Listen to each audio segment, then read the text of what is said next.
मैं ये कहना चाहता हूं कि आप इस वक्त आपको पता है कि वो जो सीमा हैदर है आपके हाथ में है, बच्चे आपके हाथ में, सब कुछ है, लेकिन इंसानियत भी कोई चीज होती है, एथिक्स भी कोई चीज होते हैं, और अगर आपने तनकीद भी करनी है, because you are a legal fraternity, इस वजह से आप जो है ना, आपसे हम ज्यादा अच्छे की उम्मीद करते हैं, बजाय इसके कि आप एक बाजारी किस्म का वो लैंग्वेज यूज करें। सब्जी मंडियों में खवातीन बिकती हैं, सब्जी मंडियों में बच्चे बिकते हैं, तो क्या आप सब्जी मंडी से अपने बच्चे खरीदने जाते हैं?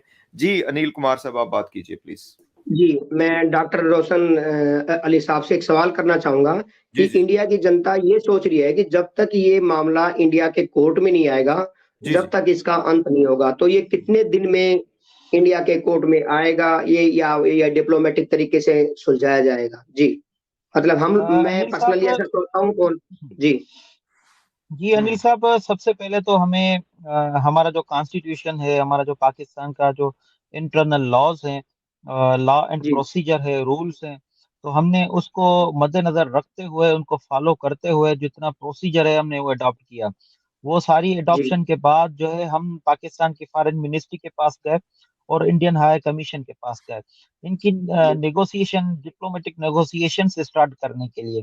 और पाकिस्तान की foreign ministry to Indian foreign ministry की आपस में नेगोशिएशन स्टार्ट करने के लिए वो प्रोसीजर हमने अभी अडॉप्ट किया। अभी रिसेंट हम इस्लामाबाद गए थे, गुलाम हैदर भी मेरे साथ था। जी, अब मैं यही आपका चैनल कानूनी देखता तरीका रहता है। हूँ, मैं आपको फॉलो जी करता जी। रहता हूँ। जी जी जी, होप सो कि ये मामला जल्द हल हो जाएगा। देखें, कुछ अच्छे ताल्लुकात, सिफारती ताल्लुकात जो हैं दोनों ममालिक के दरमियान नहीं है, पाकिस्तान और हिंदुस्तान के। जी आप जी, सबको जायज पता है। बात है। अगर कोई जी अगर कोई ये मामला कोई जर्मनी, फ्रांस, अमेरिका, कनाडा में होता तो हम्म। सिफारती ताल्लुकात के जरिए ये मामला तमाम जल्द हल हो जाता। आपस जी में दोनों के मामला ऐसे होते हैं कि दोनों तरफ वो डिले किए जाते हैं।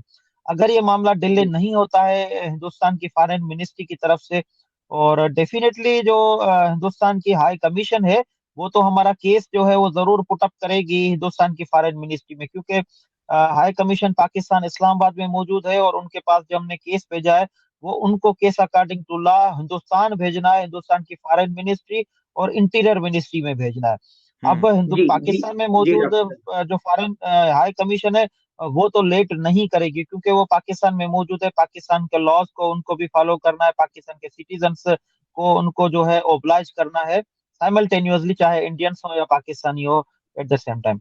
अब हिंदुस्तान में मौजूद जो फॉरेन मिनिस्ट्री है, अब उनसे हम रिक्वेस्ट भी करते हैं, हम उनसे उम्मीद यही करते हैं कि जल्द से जल्द इस मामले को एक तरफ किया जाए, और डिप्लोमेटिक जो नेगोशिएशंस हैं वो आप जो है वो स्टार्ट जो है वो आप जल्दी से जल्द कराई जाए, ताकि गुलाम हैदर के जो बच्चे हैं वो डिपोर्ट हो जाएं। सीमा हैदर का जहां तक ताल्लुक है, सीमा हैदर का जो केस है वो ट्रायल जी कोर्ट में पेंडिंग है, सब जुडाइस से सेक्शन 14 जी वाली जो एफआईआर है, जब तक उसका जी ट्रायल हो, फैसला हो, तब तक बच्चे जो है उनकी तालीम जो है उनको वो नहीं मिल रही है, उनकी हेल्थ के, हाइजीन के मामला हैं। तो ये जो है हम आपके तवज्जुह से ही रिक्वेस्ट करेंगे। इन केस अगर ये नहीं होता है तो फिर हमारा जो ऑप्शंस दीगर होंगे, तो उसमें एक ऑप्शन यही है कि हम हिंदुस्तान की तरफ आए, और हिंदुस्तान में फिर आप तमाम हिंदुस्तानी से हम इल्तिजा जी करेंगे, और जी, हिंदुस्तान पूरा की जो हिंदुस्तान अदलिया है, गुलाम हैदर जी, साहब के अब हम साथ है। हिंदुस्तान की अदलिया के पास जाएंगे और उनसे हाथ बांधेंगे और कहेंगे कि ये आपका लॉ है, ये पाकिस्तान का हम्म, लॉ है, ये रूल ऑफ रेड बॉय है, और ये गुलाम हैदर आपके पास इंसाफ मांगने आया है। फिर हमें यकीन है हिंदुस्तान की अदलिया पर, हमें यकीन है हम्म पाकिस्तान की, हिंदुस्तान की बार एसोसिएशन पर, हमें हम्म, यकीन है हिंदुस्तान के जितने भी सीनियर हम्म, वकला हैं उन पर वो हमारी सपोर्ट जरूर करेंगे, क्योंकि हम्म, वकील, जुडिशियल सिस्टम जी इंसाफ चाहता है, और हम्म। इंसाफ की फराहमी मुझे यकीन है कि गुलाम हैदर के हक में ही इंशाल्लाह होगी।